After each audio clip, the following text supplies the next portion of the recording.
I have to say. I tried everything. Well, I didn't try everything. I tried several drugs. I didn't try injectables. I wasn't interested in psychedelics. And if I did cocaine, it just made me really nervous. Why did Linda Ronstadt once bluntly say, "I can't work with her"? And what made Dolly Parton, who is always loved, become the fuse of the group? They are three icons of country music, creating a masterpiece called Trio that made both Billboard and the audience bow. But behind those harmonious melodies are cracks that are not easy to heal. Let's explore the back of the halo, where the divas not only sing, but also collide, creative harmony, and early tensions. The story of Trio, the legendary collaboration between Dolly Parton, Linda Ronstadt, and Emmylou Harris, began not in a recording studio or at a big concert, but at Emmylou Harris's home in 19. When Harris called Ronstadt to tell her that Parton was coming to visit, Linda didn't hesitate to drive 45 minutes from the beach just to meet the blonde country singer she admired. "I think I was at her house for about 20 minutes," Ronstadt recalls, still reeling from the excitement of the moment. And then the magic happened when the three women first harmonized. I don't think any of us were prepared for that sound when we first heard it. It blew us all away. It was an accidental coming together of these amazing voices. Ronstadt recalls, the almost surreal blend of three voices, Linda's deep and powerful, Dolly's soaring yet soft, Emmylou's soulful and delicate, created an angelic sound that none of the three had ever experienced before. For Parton, it was a feeling that you wait your whole life to find voices that are so compatible. They first sang together on Parton's television show, where audiences first witnessed their otherworldly harmony. While the musical connection seemed natural, there was a deep empathy between the three women in a male-dominated music industry. They shared not only a passion for music, but also a sense of alienation, inner struggles, and a desire to be recognized as independent artists, not pigeonholed as female singers. Yet despite their spiritual and artistic bond, practical obstacles delayed their union for years. Throughout the 1970s, all three were busy with solo careers and signed to different record labels, a near impossible feat at the time. The joint project seemed destined to fall into oblivion, but instead of giving up, they quietly kept the artistic thread alive by re-recording each other's songs. Harris recorded Parton's Coat of Many Colors and To Daddy. Ronstadt revived I Will Always Love You, while Parton responded by covering Harris's Boulder to Birmingham. It was not just mutual respect, but evidence of a musical bond that transcended time and space. Beneath the idealistic facade, however, differences in personality and creative style began to create a rift. Linda Ronstadt, a perfectionist to the extreme, spent hours perfecting every little syllable. For her, music was more than just a feeling. It was a sonic architecture that required absolute precision. For Dolly Parton, who grew up in the Appalachian folk tradition, music was a free-flowing, instinctive flow. Linda is a perfectionist. Sometimes she's a perfectionist. She won't accept anything unless it's perfect. She'll make me sing the same tunes over and over again. Parton admits candidly, this contrast not only created personal tension, but also led to complex technical challenges during recording. On later projects, the pairing of separate vocal parts, even recorded in different studios, at different times, made the production process feel like a giant jigsaw puzzle. Dolly took her tracks and put other arrangements on them, and I took my tracks and did the same. We had to find all those reels and reassemble the songs the way the arrangements were, and remix them. It was a lot of work, Ronstadt explained. After more than a decade of delays, Trio finally arrived in 1987 and quickly became a milestone in American music history. The album brought classic country arrangements with unprecedented emotional depth and each song was a culmination of harmony, where the vocals were not merely technical but soulful. Songs like To Know Him Is to Love Him, Wildflowers, and Telling Me Lies sounded like whispers between three soulmates. But is musical harmony enough to keep this partnership going? As three great artistic personalities work together, differences in creative styles and core musical values soon become apparent, leading to more than a few conflicts. How do they overcome these conflicts? Let's find out. Clashing work styles and values. Behind the magical union of three legendary voices, Dolly Parton, Linda Ronstadt, and Emmylou Harris, It wasn't always about soaring notes or inspired recording sessions. Profound differences in style, work ethic, and creative values among the members, especially between Parton and Ronstadt, led to several crises in the seemingly perfect musical partnership. Linda Ronstadt is the embodiment of seriousness and perfectionism in music. Since the 1970s, she has been known for her disciplined work ethic, her attention to detail, and her unwavering belief in musical quality. In the studio, Ronstadt approaches every recording with meticulous preparation, demanding a high level of song structure, including the intro, chorus and bridge, and a desire for everything to fall into place exactly as planned. She was always on time, always demanding a quiet, serious working environment, where everyone was focused on the final sound quality. Dolly Parton, with her free spirit and natural intuition, had a completely different way of work. For her, music was a sudden inspiration, a spontaneous emotion, and instant creativity that sometimes made it difficult for her to get along with Ronstadt's slow and systematic working pace. In an interview with Goldmine magazine, Parton once confided, half-jokingly, "Ronstadt likes to work in the studio and work very slowly, which drives me crazy. Sometimes I just want to scream, 'Get up, you son of a bitch, I have work to do.'"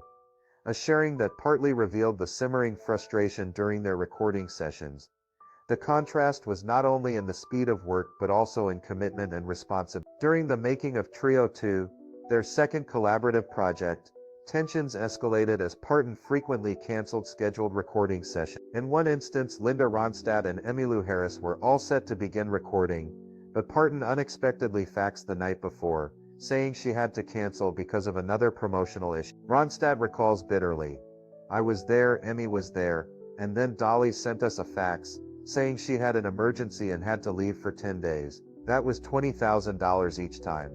Not only was it expensive, but it was disrespectful." Parton's inconsistent work commitments came to a head when she released a live album, Heart Songs Live from Home, around the time Trio 2 was scheduled to be released. Although Parton insisted that the solo album would boost Trio sales, her collaborators saw the move as ill-considered and a detractor from the overall spirit of the collaboration. Emmylou Harris, who acted as a go-between and tried to maintain balance in the three-way relationship, admitted, "It was difficult to communicate with Dolly. She had so many people around her that sometimes simple things became complicated." The difficulty in communicating contributed to the mental fatigue between all parties, especially Ronstadt, who expected transparency and professionalism at every stage of the collaboration. The media at the time even nicknamed them the Three Tempers, implying that behind the smooth harmonies lay a series of difficult-to-resolve personal conflicts. The Trio 2 project was almost canceled altogether, due to the growing distrust and disagreement. Linda Ronstadt eventually had to say emphatically,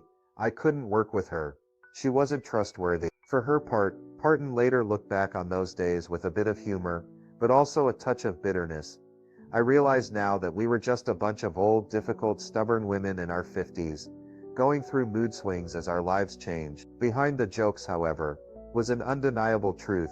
Great talent comes with great egos, and in the world of legendary artists, clashes are almost inevitable. But do differences in work style and professional values simply cause friction in the process of collaboration, or do they leave deeper scars on the artists' hearts? When conflict extends beyond schedules and studio agreements to personal feelings and beliefs, the consequences can sometimes extend far beyond a stalled musical project. The emotional toll of the fallout. After the huge success of their first trio album in 1987, which won numerous awards and is considered a masterpiece of country harmony, the three artists soon began planning a follow-up. But while Ronstadt and Harris remained consistent and committed to the project, Parton repeatedly delayed it, preoccupied with a series of personal projects, solo careers, television, and business ventures. Linda Ronstadt tried to be patient, but over time, last-minute cancellations, broken commitments, and a lack of transparency and communication wore her patience down. In a candid 1996 interview with Goldmine magazine, Ronstadt declared, "I can't work with her. She doesn't consider herself trustworthy." The statement reflected not only professional frustration, but also a deep personal wound from someone who once considered Parton a close friend. Ronstadt made it clear that the promises Parton made about recording times, tour dates, and promotional engagements were not kept, leaving her feeling disrespected. Dolly Parton did not remain silent in the face of such public criticism. In a 1995 interview with Ladies' Home Journal, Parton fired back, "They threw a tantrum and canceled the greatest project ever.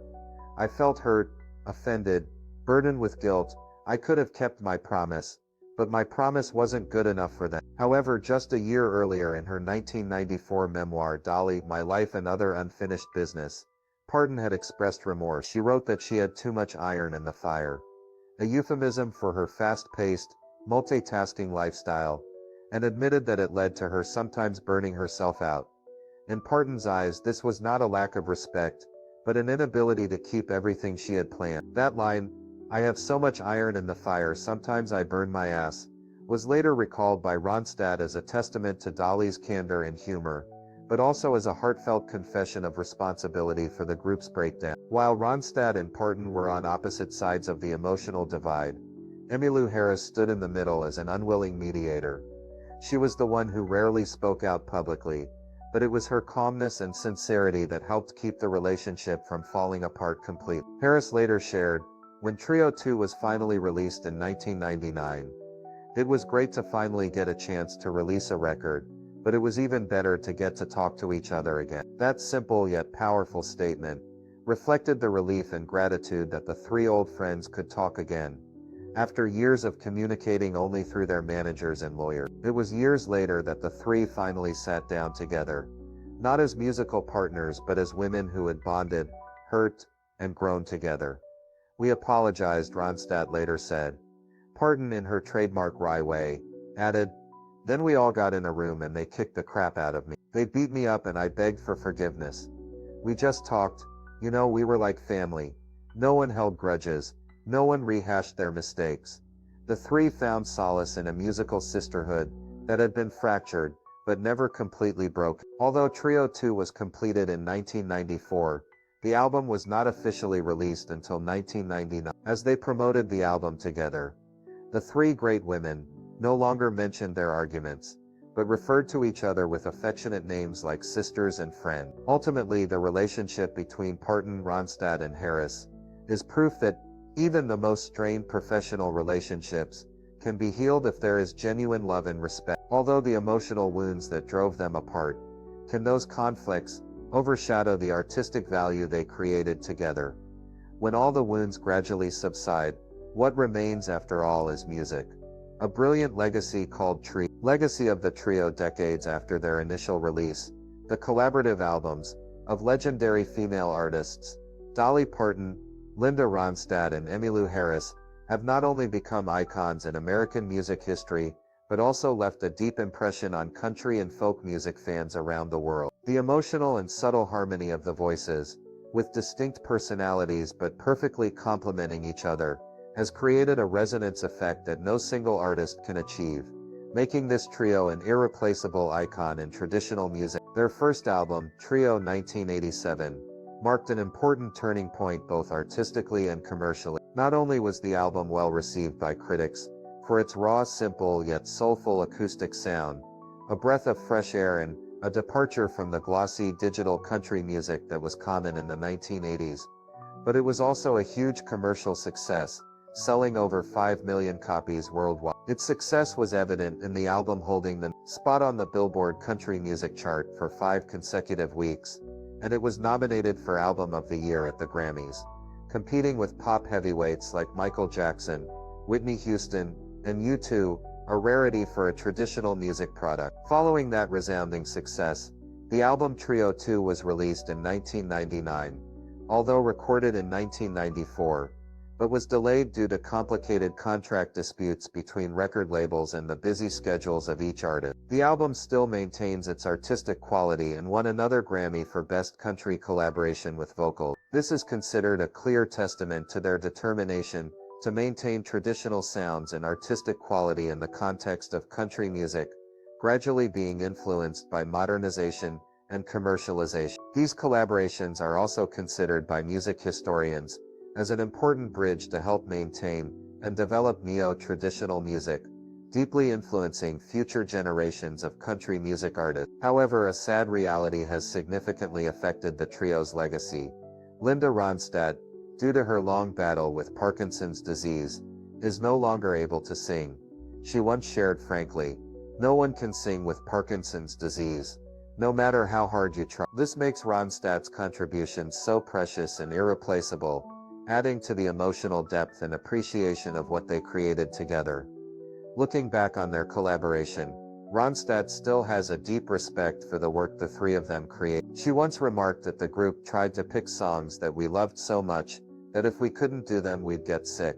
Her perfectionist approach, which was once the source of internal conflict, ultimately resulted in a record of exceptional quality and timeless quality. It is also a testament to their passion and seriousness in every note.